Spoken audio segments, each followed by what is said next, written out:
Ano, actually ang Nine Dash Line ay, history ng makabayan o kumbaga historya ng mga aktivista ng bayan, ano?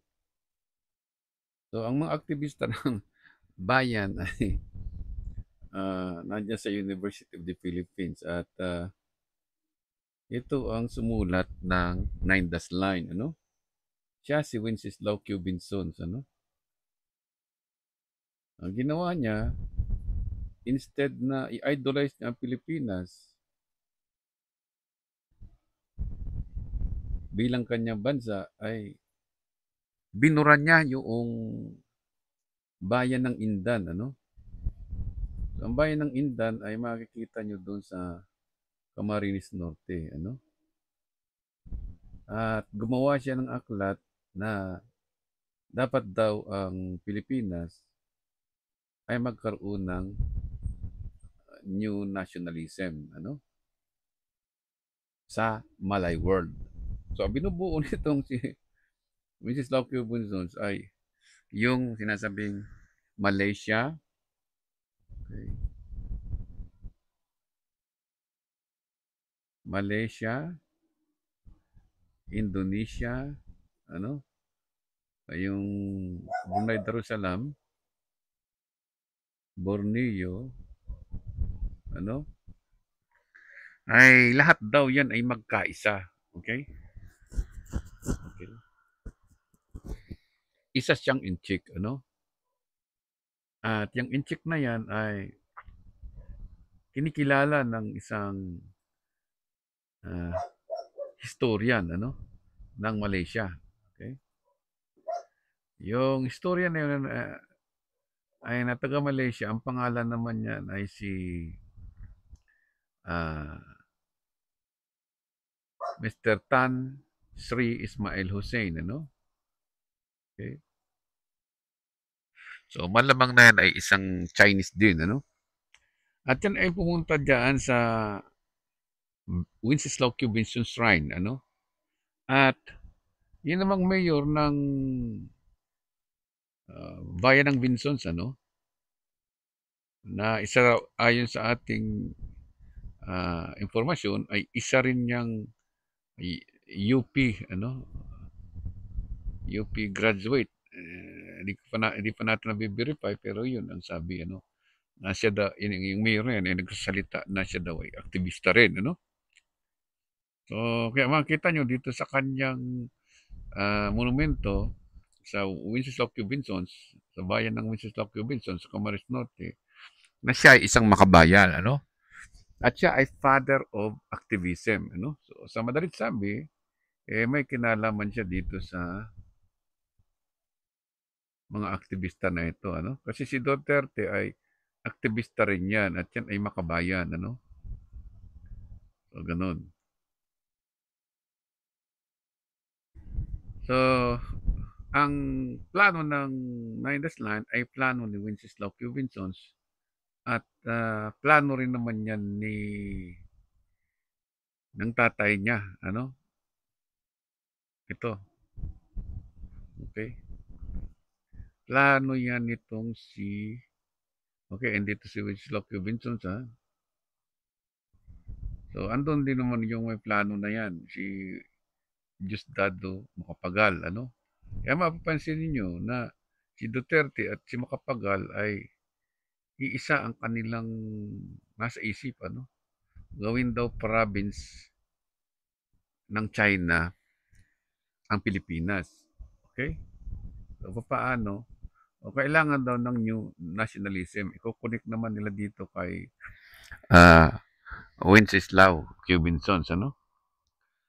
At saka kay Diosdado Macapagal, ano? Kasi ang author din niyang Mapilin, ano yan, Mapilindo, no? Malaysia, Philippines, Indonesia, ay kasama rin dyan si Marcos, eh. Nakita natin yung libro niya, ano? So si Marcos nandun sa ibaba yung litrato niya. Ano? Kasama din dyan si Dick Gordon, ano? So lagyan natin dito ng isa pang circle para kumpleto, ano?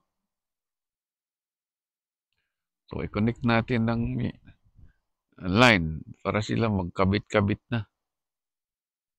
So, kaya naman aktibong-aktibo ito sa China, itong si Gloria Arroyo, ano? So, ito rin naman si Dick Gordon ay author. Makikita mo rin yan doon sa Wenceslao Robinsons.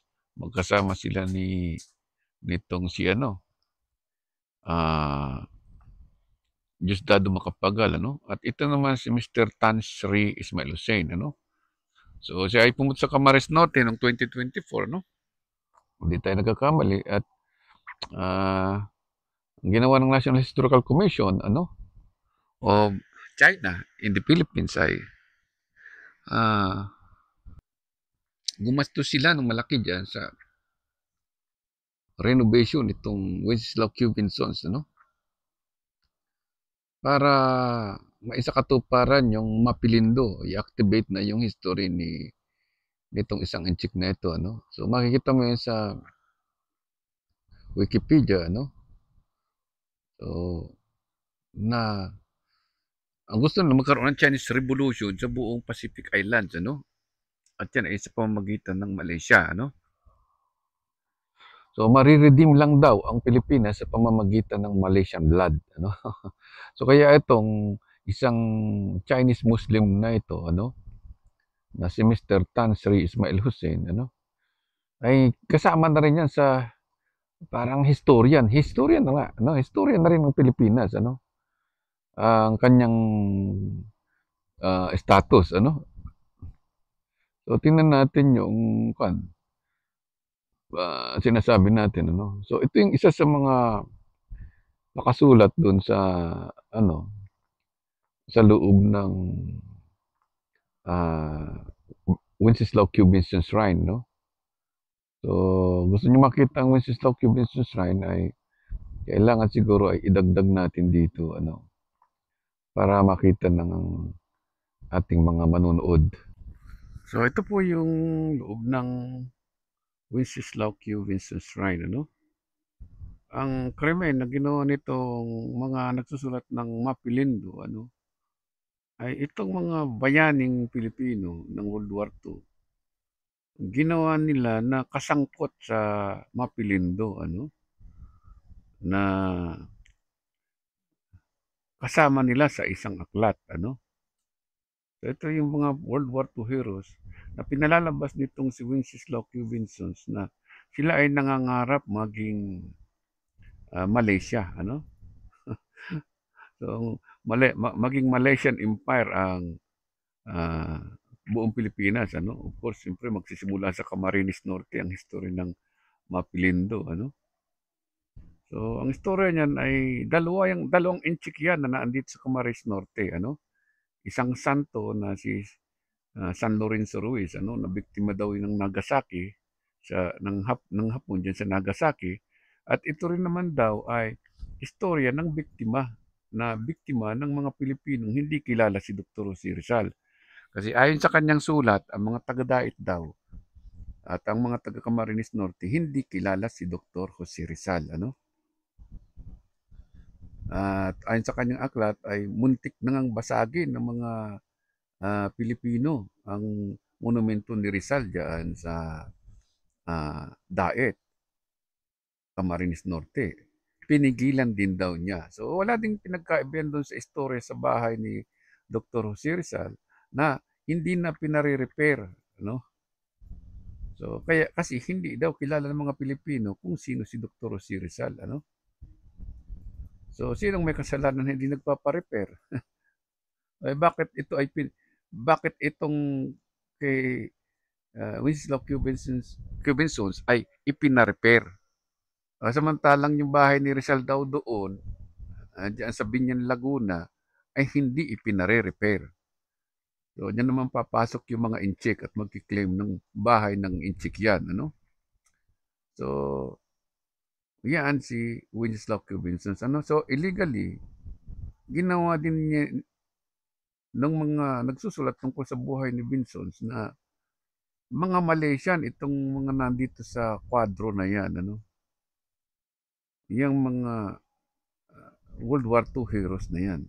Kaya yang istorya na yan ni Wenceslao Quezon ay isang katangahan, ano, na idadamay niyo yung mga World War II heroes para gawing bayani ng Nine Dash Line, ano. So ito yung ang author ng Nine Dash Line ay itong mga taong ito, ano, na sinasabi natin kanina, ano. So, lahat na lang ay ang author ay Chinese, ano. Nasa Wikipedia yan. Kaya dapat maging alerto tayo sa mga inchik na patay dahil nabubuhay sila, gumagawa sila ng mga peking history, ano. So, yun ang dahilan kung bakit ang Pilipino ay ginawang sinasabi ay ah, galing daw sa Malay world, ano. Ito mga inchik na ito talaga mahusay gumawa ng peking historia. Okay? So, okay, ito yung sulat ni Dr. C. Rizal, ano. Sabi ng mga inchik ay ngayon doon sa ano 1987 Constitution ay hindi daw nation ang Pilipino, ano. Okay? Hindi daw nation. Sa makatuwid, ang ibig sabihin ng mga nagsusulat ng peking kasaysayan ah, ng Pilipinas dahil sabi nila hindi daw nation, iniligay nila ang Pilipino sa kategorya ng family of language, ano. So, saan ka nakakita na yung Pilipino maging family ng language, ano. So, yung mga Pilipino, binabago ng mga ano, revolusyonaryong inchik ang Pilipino, ano.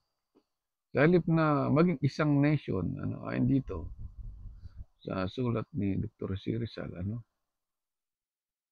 tinanggal nila para sa Malaysia Erdenta, ano. Okay? Hindi daw nation. Pero sinasabi ni Dr. C. Rizal eh, nation, ano. So, ibig sabihin, yung 1973 Constitution natin, 1935 Constitution, kinakilala ng Amerika, ng Spain at ng Great Britain na ang Pilipino dito sa 1935 Constitution Preamble ay nation, ano. So dito pa sa Constitution, binibigyan na tayo ng kalayaan. So sa panahon ng 1935 Constitution ay itong si Wenceslao Quezon, sabi niya ang nationality ng mga Pilipino doon sa bayan, ano, at pinaltan niya na nanggaling sa kanya yung mga apo ng bayan ng Indan.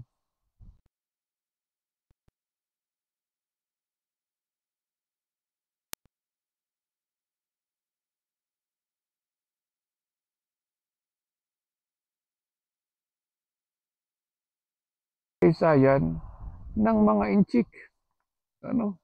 Dito pa lang sa 1935 Constitution eh, ayon doon sa monument, ano, yung mga sulat doon sa monumento nitong ah, Bakulao na ito na si Wenceslao Quezon, ano, eh, ayaw niyang maging nation ang mga Pilipino, ano. Ang gusto niya, ang Pilipino ay maging salita, ano. Doon pa lang sa 1935 Constitution, ayon sa monument niyang Father of Activism, eh, gusto na niyang mapabilang ang Pilipino, ah, ang Filipino people sa Austronesian language, ano. Ang Pilipino daw ay Austronesian language, ano. Kasama daw ng Malay, ano. Malay daw language ang Pilipino, ano. Kaya kailangan daw ng new nationalism sa Pilipino. So ang ibig sabihin, pinubura niya yung Filipino nation. Ang gusto niya maging Malaysian tayo, ano. Kasi ang purpose nila magnakaw ng ah, sinasabing exclusive economic zone. 1935 pa lang nasa utak na ito ng mga ah, mafia na gumawa ng Mapilindo, author ng Mapilindo, ano. So, ang Malay ay hindi naman ano yan, nationalism eh. Hindi naman nationality yan, yung Malaysia. Ang sinasabing Malay ay race din ng tao, hindi yan salita. Ngayon, kinambal ang mga Pilipino, ano, sa halip na sila ay people, sila ay tao, o sa halip na sila ay citizen, ang Pilipino, people, ayon dito sa 1935 Constitution ay tao na ipinanganak sa isang bansa, okay. So, ang gusto ng mga author ng Mapilindo ay ang Pilipino ay magsalita ng Malay. Ayon doon sa aklat na ni Winslow Robinson at ni Diosdado Macapagal. Okay? Yan. So, tandaan natin na yung mga kumag na inchik na yan ang pasimulan ng kaguluhan. So, hindi mo pwedeng ilagay ang Filipino nation bilang kategorya ng language, Kasi hindi naman language ang Austronesian, ang Polynesian, Sila ay race of people, tao din sila, So ang Pilipino ay kapwa-tao ng Malay. Ang ibig sabihin ni Dr. Jose Rizal, the Philippine races, ano ba yung sinasabing Philippine races? So yung mga tribu, So tingnan natin kung meron tayong record dito ng race. Okay, hanapin natin dito. Kasi may mga link po tayo dito na inilagay. So, tingnan natin kung nandito. Okay, dapat makita natin yung mapa. So, ang ibig sabihin ni Dr. Jose Rizal, ay ang Filipino nation, ay race din na tulad ng Malay. Okay? Naandun sa kanyang sinusulat, Ibaba natin ng konti ito para maintindihan natin. Ito mga ginagawa nito, mga inchik na ito. Okay? So, ang Philippine daw ay may race din, So, itong dalawang ito, tumatama ito doon sa sinasabi ni Dr. C. Rizal, na yung Philippines, ay mayroong races. So, ang ibig sabihin ni Dr. C. Rizal ay ito,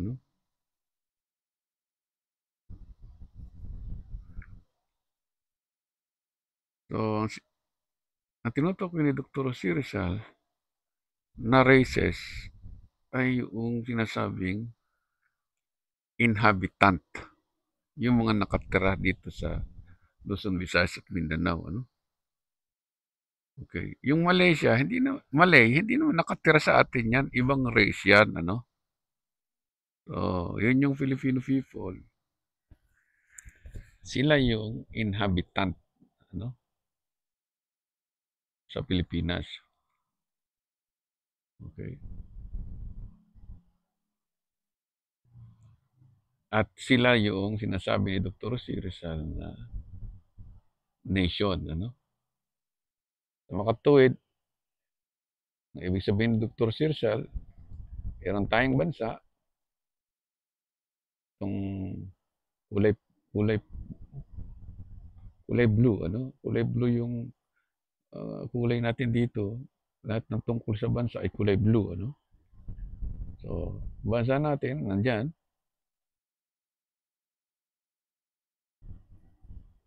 Gawin natin ang kulay blue.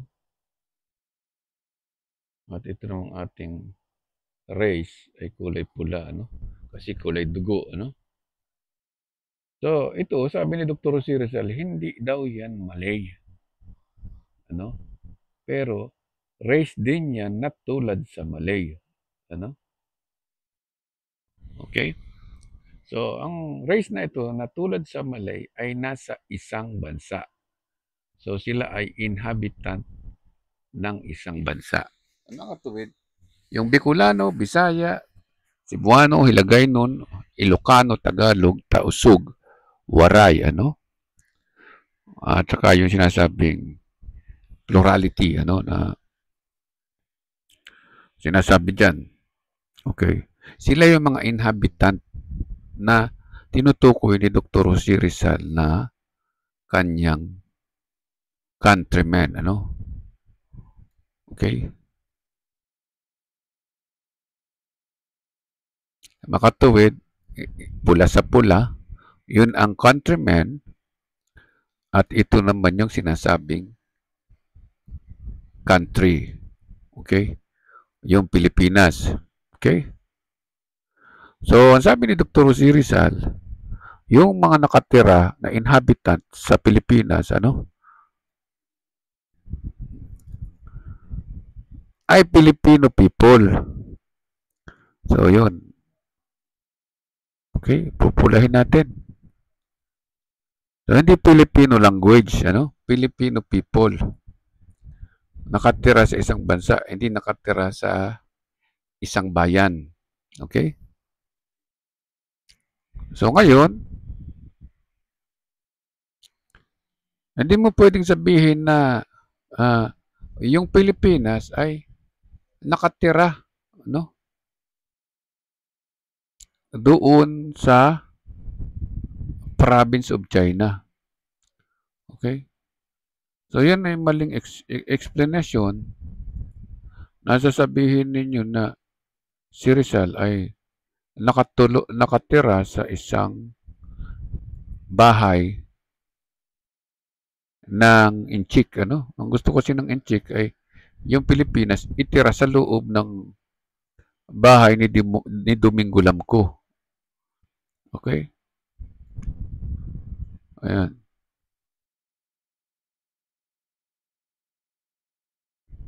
Sulitan natin. Okay. Ang gusto ng Inchik, yung sinasabing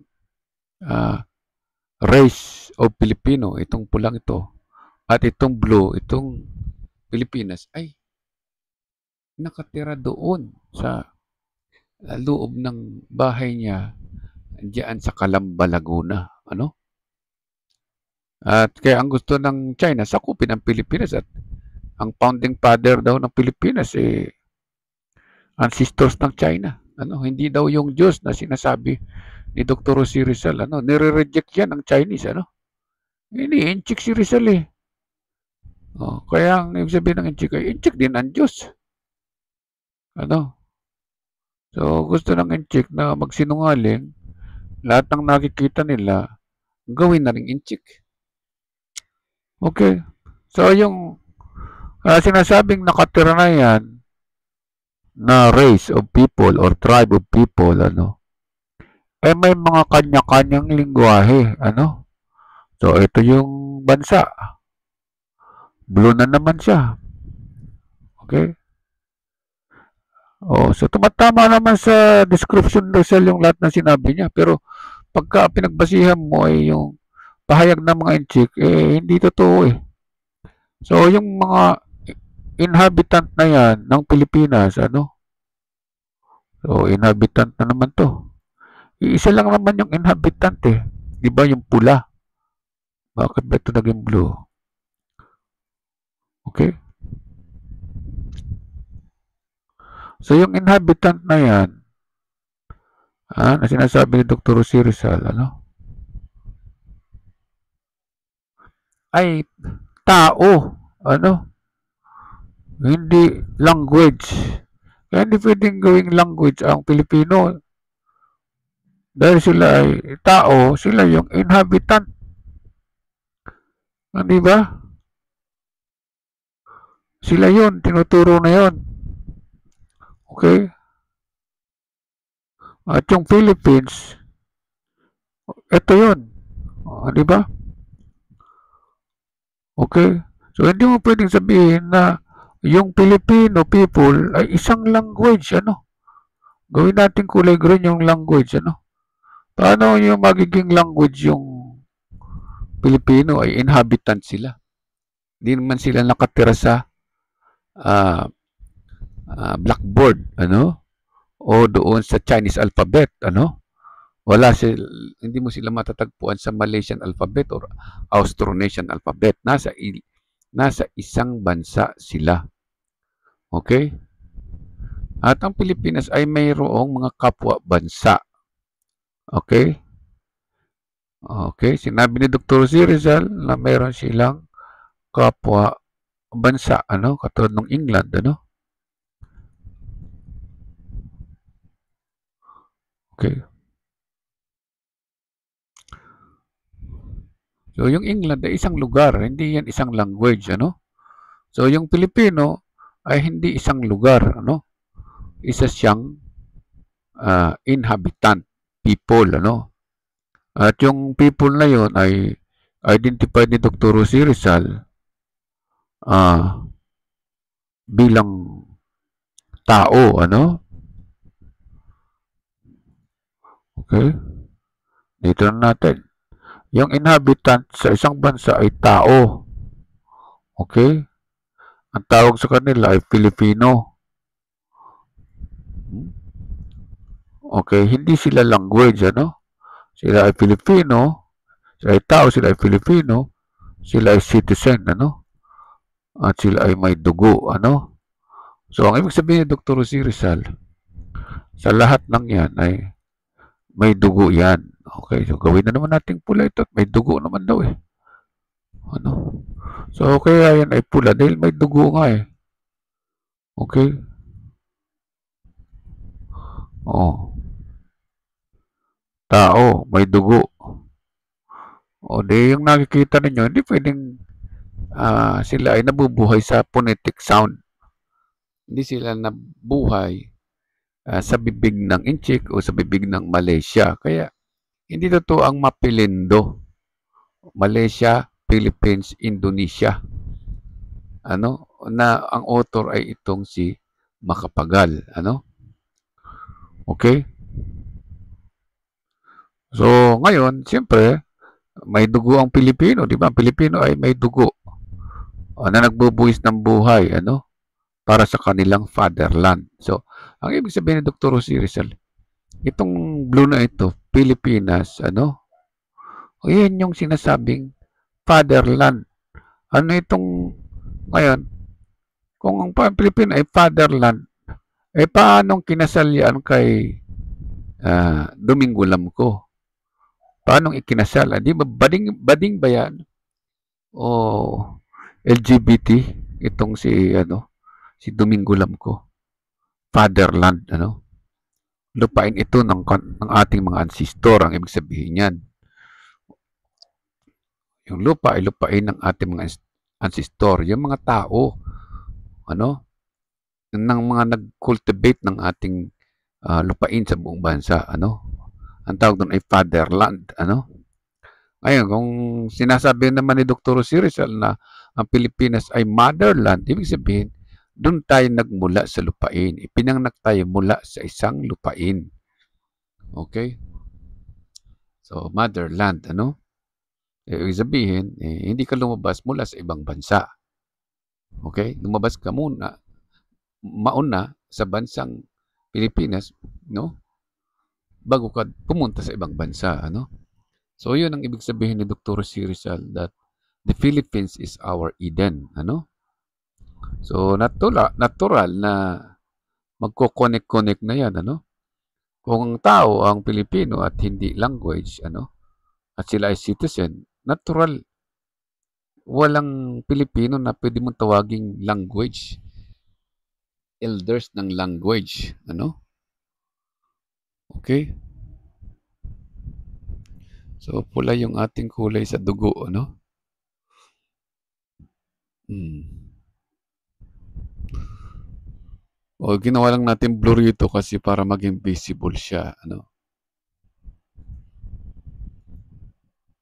Okay, nakatira sa Pilipinas itong mga taong sinasabi ni Dr. Jose Rizal na Pilipino, ano? Hindi pwedeng i-divert na ang Pilipino ay language kasi unang-una tao sila. So bakit sinabi ni Dr. Jose Rizal na tao, ano? Kasi nga binanggit ni Dr. Jose Rizal na ang tao ay nagsisimula mula sa lupain, ano? Hindi sila pwedeng magsimula sa isang dugo, ano? So mapapansin natin na ibinase ni Dr. Jose Rizal ang kasaysayan ng Pilipinas, ano? Na ang mga Pilipino na sinasabing ah, language nitong mga witchcraft history na ito, ano? Ay tumatama naman dito sa sulat niya sa Mi Ultimo Adios, ano?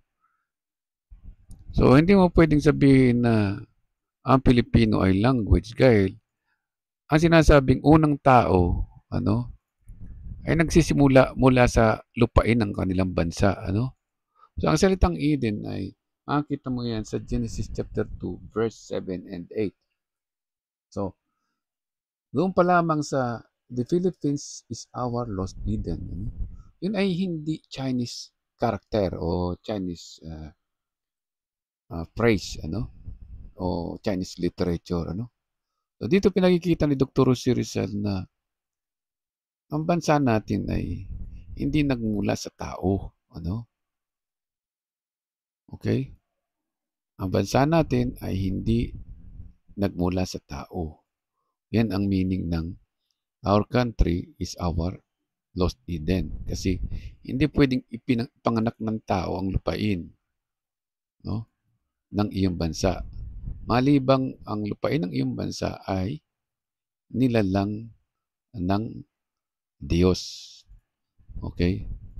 So, yun ang sinasabi ni Dr. Jose Rizal na may kinalaman dito naman sa sinasabi niya sa uh, ibang official na sulat niya. Ano? So, ang nagmumula lamang sa lupain, ano, ay hindi inchik ang naging unang dumating sa lupain ng bansa natin, kundi tao. Ano? So, wala pang inchik, may tao na. Ang ibig sabihin ni Dr. Jose Rizal, wala pang inchik, may tao na rito. At yun yung sinasabing inhabitant. Ano? Okay? Sila yung inhabitant ng Pilipinas. Okay, so, i-move natin ito dito para ma-project natin mabuti yung sinasabi ni Dr. Jose Rizal at nang maintindihan ng mga kabataan yung totoong kasaysayan na mga Pilipino hindi pwedeng linlangin, ano? Ang salitang Eden ay isang salita na tumutukoy sa lupain, ano? Ng iyong bansa na nilalang ng Diyos. Okay. At yan ang dahilan kung bakit isinuko ni Dr. Jose Rizal ang kanyang buhay sa lupain ng kanyang bansa. Okay? Dahil Diyos ang may-ari ng bansa natin. Ano? Noong sinasabing tahanan natin. Ano? So, yung tahanan natin, so ang ibig sabihin niyan ay we are inhabitant to our home and country. Okay? So, ang ibig sabihin ni Dr. Jose Rizal, ako'y nagpaalam sa isang bansa na lupain ng Diyos at kami ay inhabitant, mga naninirahan kami at tinatawag namin na ang lupaing iyon ay aming tahanan at ang aming bansa. Ano? Okay? Kaya nga, inhabitant sila. So, hindi mo pwedeng sabihin na yung language ang nagtitira dyan. Ano? Yung language nagtitira sa bibig. Yung inhabitant nagtitira ay sa bansa. Okay? So, ang ibig sabihin ni Dr. Jose Rizal, hindi kami lumabas na kwento lang mula sa isang inchik. Ano? Okay? So, sabi ni Dr. Jose Rizal, kami ay may dugo. Ano? kami ay Pilipino, kami ay citizens, ano? At kami ay tao, ano? So, yun ay may kinalaman dito sa paragraph 1, line 2 of paragraph 1 at line 2 of paragraph 13, ano? So, ang ibig sabihin ni Dr. Jose Rizal, kami ay tao na mula sa lupain ng aming bansa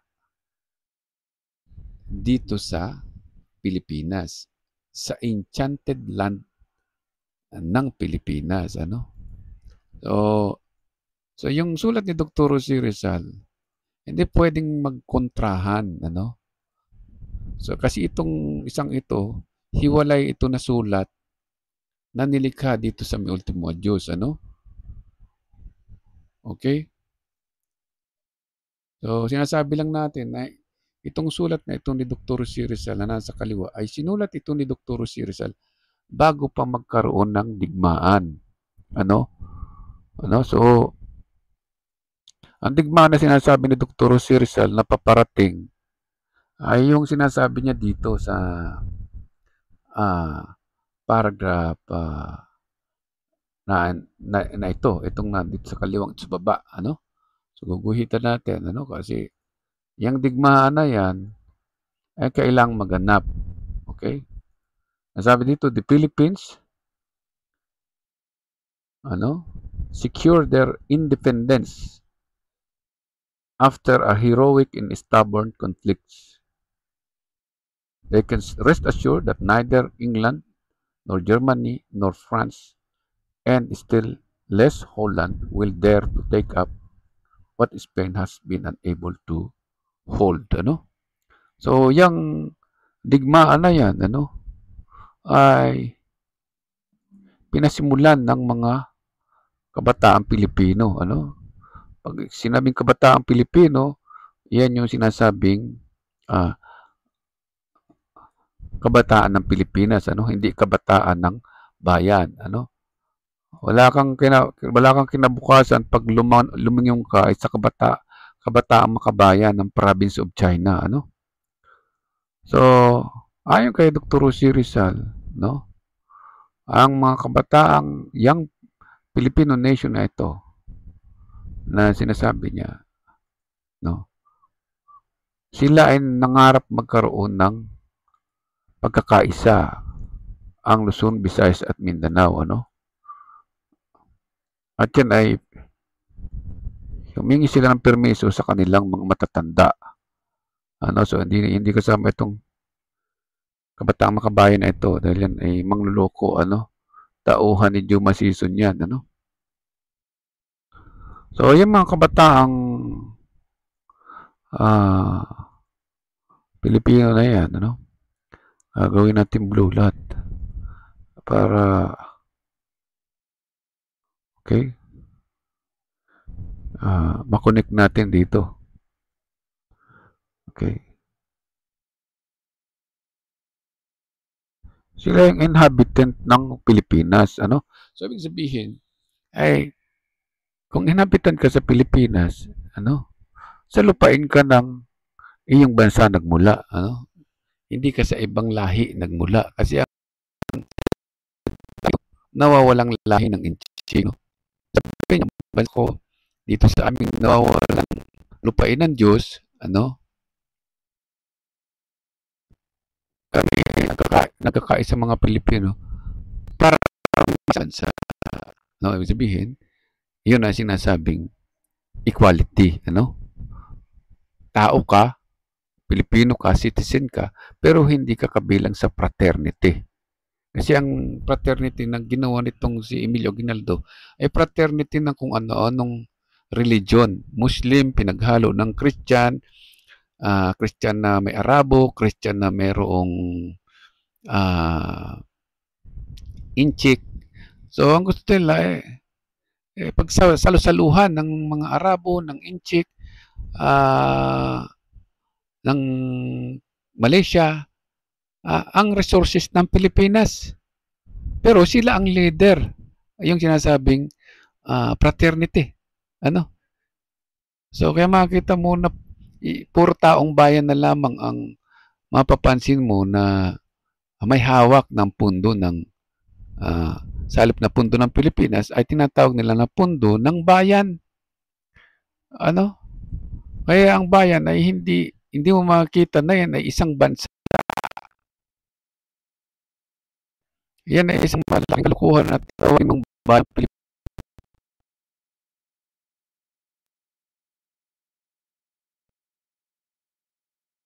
fraternity ang nasa aklat natin, ano? Okay? Kasi ang sinasabing Pilipino ay hindi fraternity. Ito ay nationality. Kaya pag pumunta ka sa airport, anong fraternity mo? Ah, fraternity ko ay itong si Wenceslao Cubinsons. Hindi ka tinatanong sa nationality ang tinatanong ko sa iyo. Binura po doon sa preamble eh. Ang Filipino people ay hindi daw tao na nakatira sa bansa namin. Sila ay language na galing sa Austronesian. Dapat magkaroon daw ng new nationalism. Ano? So meron ka ng nationalism, gusto mo pang maging Malaysia o maging Inchik. Ano? So ang Filipino nationality ay ahead of time. Ano? Kaysa sa China. Ang China naging 1949 lamang nagkaroon ng bansa. Okay? So laging binabanggit ni Dr. Jose Rizal yung salitang God. Kasi ang ibig sabihin ni Dr. Jose Rizal, ang Diyos, diyan kami nagmula. Ang buhay namin, ng pamilya namin, ay diyan nagmula sa Diyos. Okay? So, yan ang ibig sabihin ni Dr. Jose Rizal. Laging priority ay ang Diyos. Okay? So, yung God, pag ibig sabihin ng the Philippines is our lost Eden, or our beloved country is our lost Eden. Kasi, yung Diyos ang lumikha sa pamilya niya diyan sa lupain ng ating bansa. Kung ita-translate mo yung sinasabi ni Dr. Jose Rizal. Okay? So, hindi sila Dr. Jose Rizal nang hingi ng pangalan ni King Philip. Ipinaglaban nila yung lupain ng Pilipinas bilang pag-aari ng Diyos, hindi pag-aari ni King Philip. So, nandito rin yan sa line 5. Hindi niya kinumbert ang Pilipinas bilang pag-aari ni King Philip. Okay? Ang buhay nila ay hindi pag-aari ni King Philip, kaya pinaglaban nila yung bansang Pilipinas at hindi nila sinuko sa Spain. Yung buhay nila ay isinuko nila ay sa Diyos. Doon sa lupain ng ating Diyos.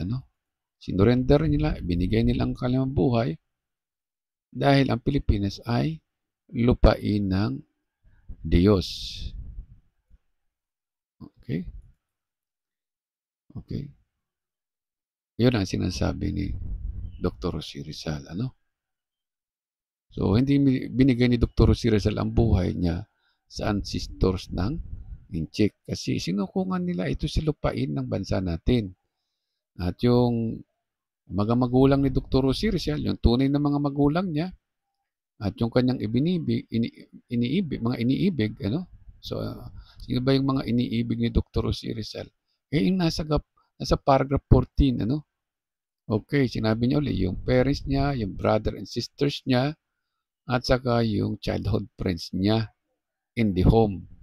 So, ang mga childhood friend daw niya in the home na sinasabi, yung mga Pilipinong lumaki sa Pilipinas, sa lupain ng bansa nila, na nangamatay dahil dito sa ating bansa. So, nangamatay sila nandoon sa paragraph 2 and paragraph 9. So, baguhin natin para makita nitong mga kabataan ito ang kasaysayan ng ating bansa. Yung sinasabi ni Dr. Jose Rizal sa paragraph 14, ano?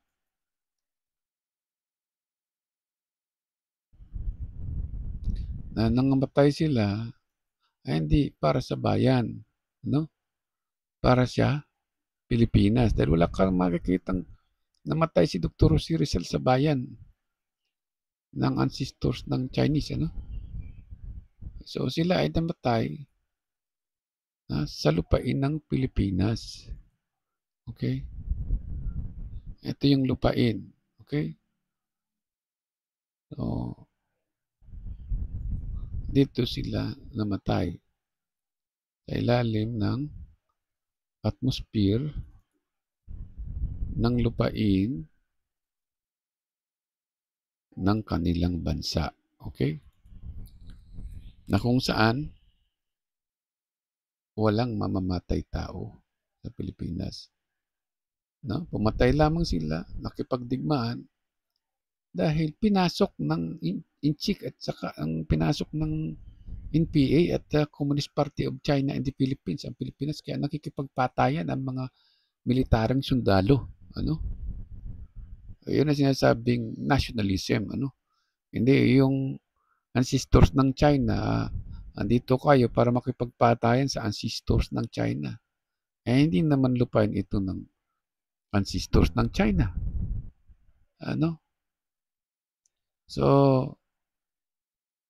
hindi pwedeng maging history ng imposibleng maging history ng Inchik ang history ng Pilipinas dahil ang pinaglalaban dito ng mga Inchik ay yung beloved ancestry nila. Ano? Dito naman si Dr. Jose Rizal, hindi naman siya nagpaalam sa beloved Chinese ancestry, kundi sa beloved enchanted land of our country. Ano? So, ang meaning ng Eden dito sa paragraph 1 ay makikita dito sa paragraph 5. Ano? Yan ay enchanted land of our God. Kaya isinuko ni Rizal yung buhay niya.